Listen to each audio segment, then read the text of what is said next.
Now some direct Queen Victoria content. Adelaide Ann Proctor died of tuberculosis at age 38.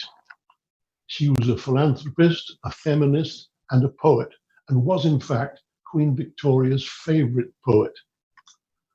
In 1858, she published a poem called The Lost Chord. Now, Sir Arthur Sullivan, the composer, was also a favourite of Queen Victoria. He received a royal command to set the Jubilee hymn to music when the Queen celebrated her Diamond Jubilee in 1897.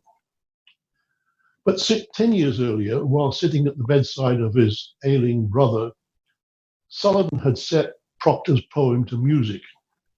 Unfortunately, his brother died 5 days after he'd finished the music.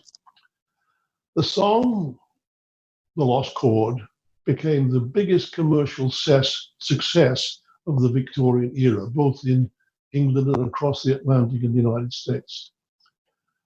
Viruses hadn't been discovered in those days, but if they had, they'd have said that this one went viral.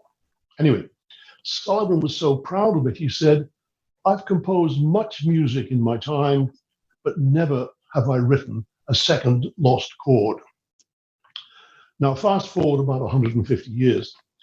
At the end of our spring concert 3 years ago, a member of the audience came up to me after the concert and said, "I know exactly the right piece of music that you should play.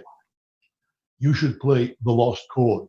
Well, in my pre-television youth, when the radio was the main source of entertainment, that was a common piece of music to be heard. So I knew it well.